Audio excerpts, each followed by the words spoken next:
boses. Hindi dahil ako'y natatakot sa inyo, kundi dahil nalulungkot po ako.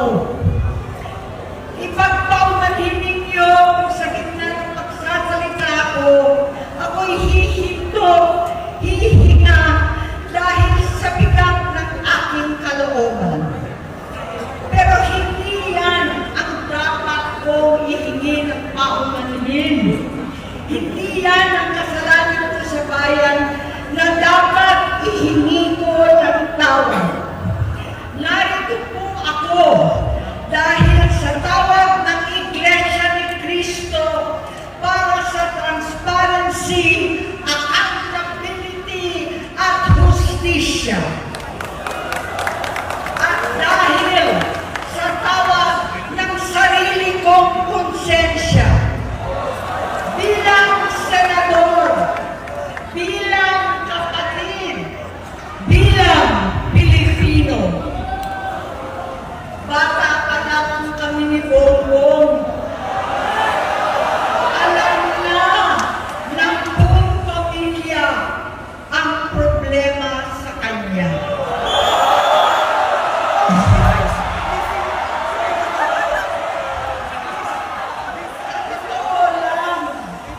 Mababasa naman ng lahat ang mga testimonya ng aking ama patungkol sa kanyang ugali at gawain.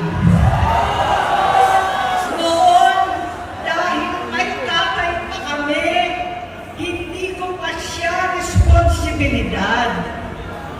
Noong tumatanda, ay mas naging nakakabahala. Batid ko na nagdadrag siya.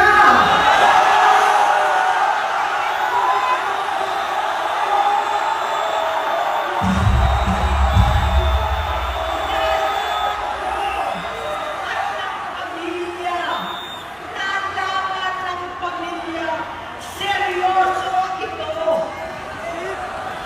Minsan, kami ng Presidential Guard at Metro Gova ang naglilinis tuwing nagpa-party po sila.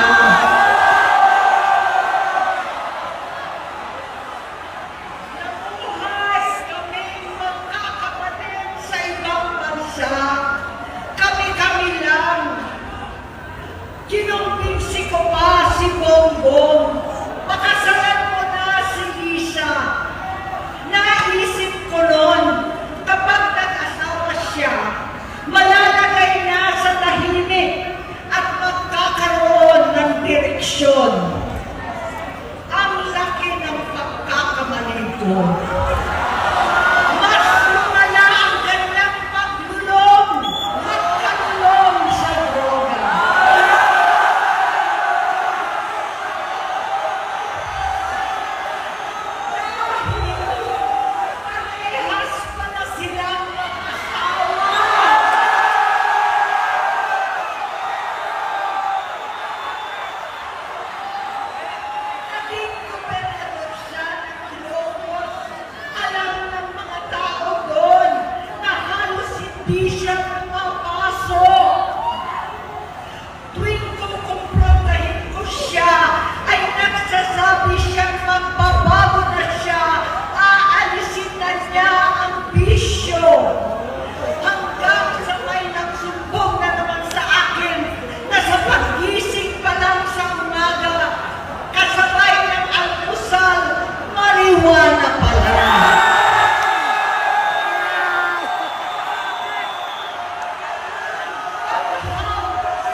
Juan kahit papano.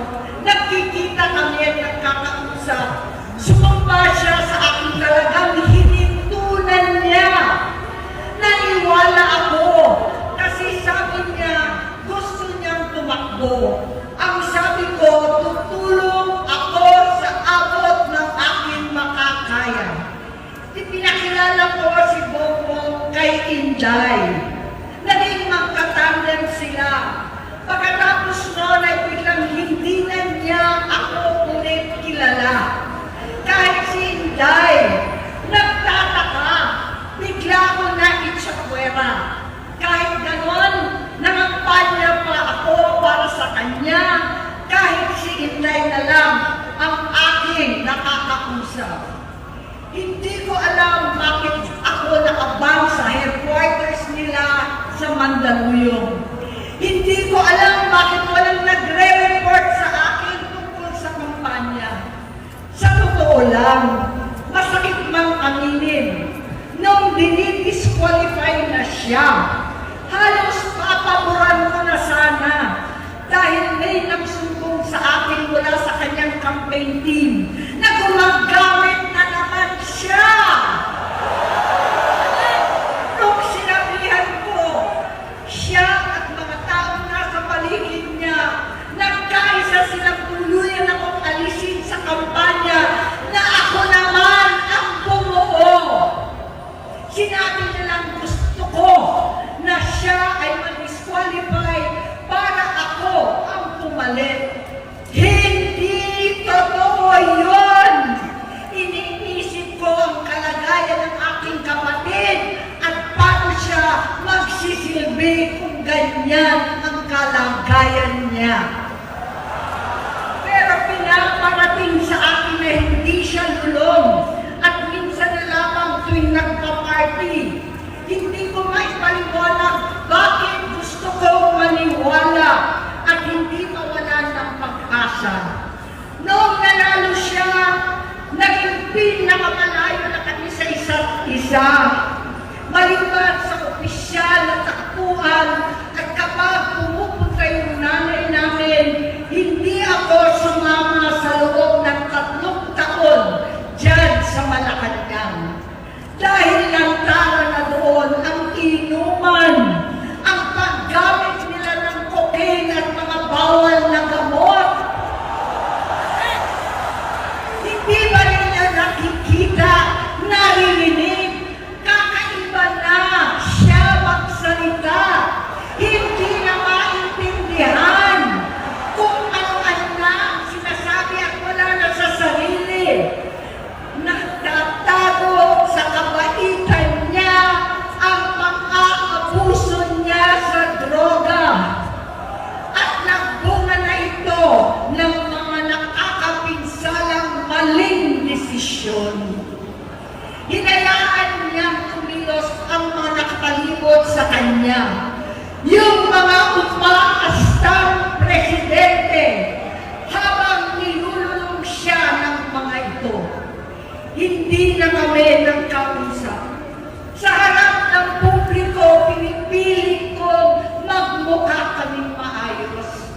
Pero wala na kaming koneksyon. Hindi ko hinihiling na maunawaan ninyo ako, lahat kayo.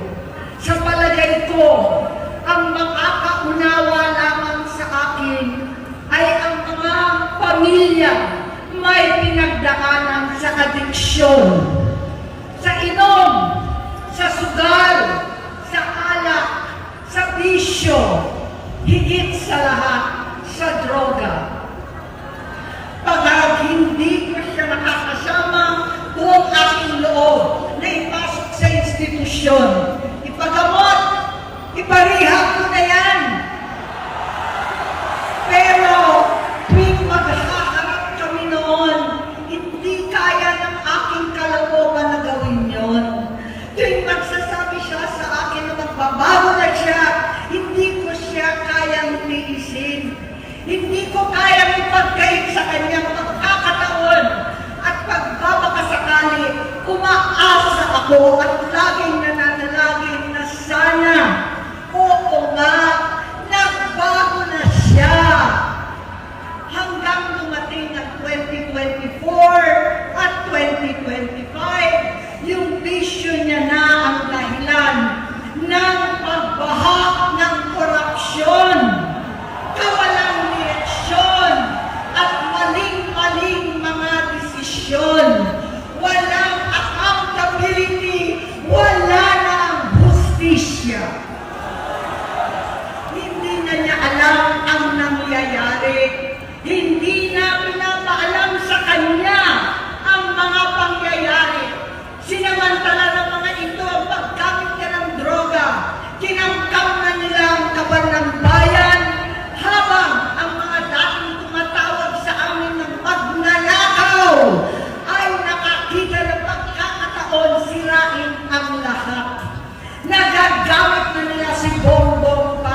ligtas. Mula sa pagtraidor at pagpapahamak kay VP Inday, sa confidential funds na kung tutuusin ang galing naman sa opisina ng Pangulo, hanggang sa pagpadukot sa dating Pangulong Duterte para itago na lamang sa ibang bansa. Ang kabaitan ni Bongbong ay naging kalupitan. Karapanan niya ang pagtatakip sa kanya ng mga nasa Congress, sa Senado, mga miyembro ng kabinete. Kitang-kita na ng taong bayan, wala nang puwang ang kahihiyan. Para bang nauulit ang bangungot ng kasaysayang dinanas namin noon. 68 years old po ang tatay ko nung pinatalsik sa pwesto. 68 years old na rin si Bongbong ngayon. November 17 din, noong 2021, nung nakumbinsi ko si Inday na magbise kay Bongbong. November 18 po, bukas, ang ikatlong araw natin. Siyam na taon na nakakaraan, saktong November 18 pa talaga, na pinatiting ni Pangulong Duterte ang tatay ko sa libingan ng mga bayani. Halo-halo na ang aking nararamdaman, pero alam ko ito ang dulo at hangganan ng aking pagtitiis at pananahimik. Hindi na tayo mananahimik! Dahil nalaman ko pati ang mga anak niya ay nagdodroga na. Pinasusuklaman ko pa ang pag-alok ng mag-inang si Sandro ng droga ang aking mga anak at iba pang mga kamag-anak. Yan ang hindi ko na mapapalampas. Sa loob ng halos 4 na dekada, wala akong ibang pinangarap kundi maipakita sa sambayanan na hindi kami masamang tao. Hindi masama ang pamilya Marcos. Gusto kong ibangon ang dangal ng aking ama. Sa pamamagitan ng nagpagtatrabaho para sa bayan, sinikap kong maging mabuting gobernador, kinakawan, senador. Hindi ako halos nagpapahinga para makapag-iwan sana ng legasiya na kapag sinabing Marcos, nabawi na namin ang tingin sa nakaraan. Ngunit sa kagustuhan kong maging responsableng anak, matupad ang pangako ko sa aking ama. Nabigo akong maging mabuting kapatid. Naging mahina ako kay Bongbong. Sa kapulisan at sundalo, sa lahat ng mga leader at tagapagpatupad ng batas, siya ang Pangulo natin ngayon. Sinabi ko kung anong kalagayan niya ngayon. Tulungan niyo ako mapabuti ang kanyang kalagayan. Tulungan niyo ako matulungan siya.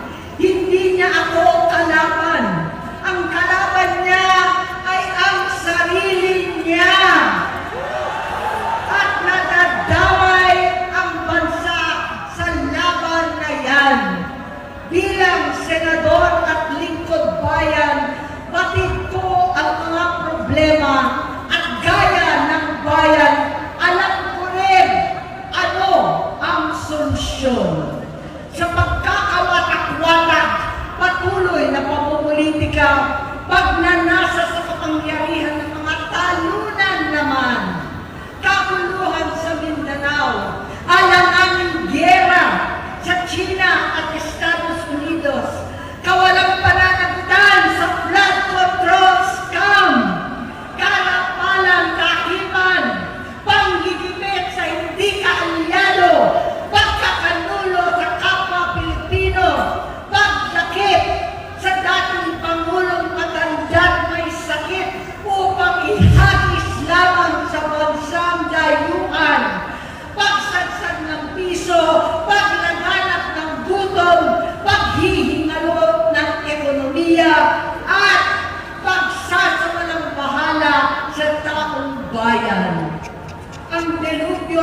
kalamidad na nagdudulot ng parusa. Ang korupsyon na nauwi sa kawalan ng tiwala at hustisya sa Pilipinas, sa kanyang pamahalaan, lahat ng yan ay masusolusyonan kung ikaw, aking kapatid, magsaayos ng iyong sariling kalusugan. Kapag humupa ang ingay sa politika, kapag umuwi na kami sa aming pamilya, hindi bilang senador, kundi bilang ate, bilang si Manang Aimee ni Bonget, kaya itong sasabihin sa harap ng taong bayan, sa harap ninyong lahat, at sa harap ni Bongbong. Bonget, magtatatlong taon na tayong hindi nakakausap. 3 taon ko nang sinusubukan muli na ako'y pakinggan. Siguro ngayon ay makakarating ng buo ang gusto kong sabihin. Walang mababawasan, hindi madadagdagan. Bongbong, nag-aalala sa'yo si Manang. Tuwing nakikita kita sa TV, gusto kitang puntahan. Napakalaki ng pinagbago mo. Itsura, pagsasalita, takbo ng pag-isip. Minsan, napapatanong ako sa sarili ko, ikaw pa ba yan? Si Bongbong ba talaga yung nakikita ko? Pero ako, aling ko, ako pa rin ito. Ako pa rin ang ate mo na tumayong ama't ina sa inyo sa ibang bansa. Ang kasama mo sa sumubok na sanggain lahat ng sakit para sa iyo. Ang kapatid mo na hindi mo kailangan hingan ng tawad dahil agad ka nang iniintindi at tatanggapin dahil mahal kita. Nasa Bagong Tipan, kay Lucas, Kapitulo 17, versikulo 3 hanggang 4. Kung magkasala ang iyong kapatid, sawayin mo siya. At kung siya'y magsisi, patawarin mo siya.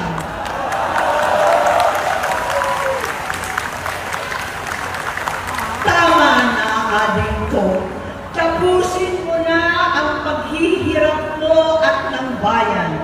Gaya nung umalis tayo sa palasyo, kaya mo pa rin hawakan ang iyong kamay, huwag kang matakot. Malaki na ang dulot sa iyo ng droga.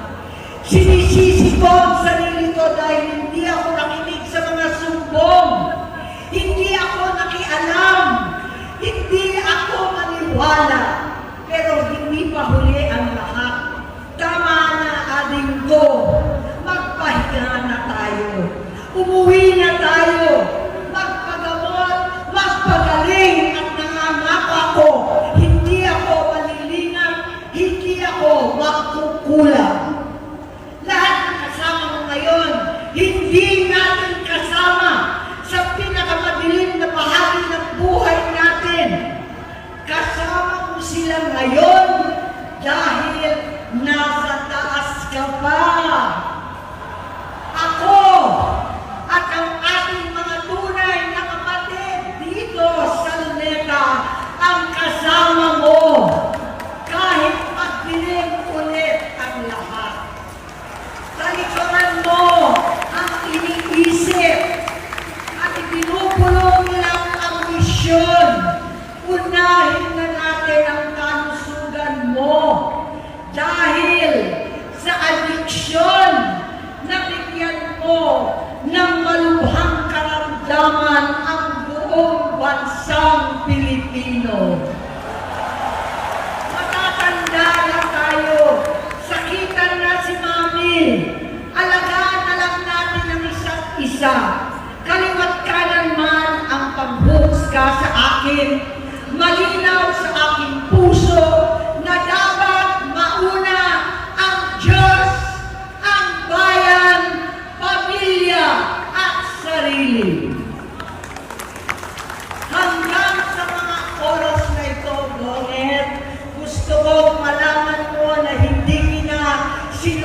kasukuan. Hindi ko kakayanin kung mapapahamak ka. Kaya hinihingi ko na tayo'y umuwi na. Mamahinga alam sa iyong kalusugan. Kaya ko mabigo at mawala sa iyo ang posisyon, pero hindi ko kayang mawala ka sa amin. Ayusin mo ang sarili mo. Magpagamot, alisin ang droga sa iyong sistema. Wala akong ibang gusto kundi gumaling ka, malampasan natin ito muli. Dahil wala akong ibang hinahangad bilang ate, kundi maging masaya ka, maging ligtas sa panganib, malusog, matagumpay sa buhay. Itama ang mali, labanan ang adiksyon, at ako hindi kailanman aalis sa iyong tabi. Susuporta at hindi titigil manalangin kasama ninyo dito sa Luneta at sa buong mundo. Dahil iyon naman ang tungkulin at ibig sabihin ng salitang kapatid, kapatid, mabuhay kayo kapatid. Maraming salamat po.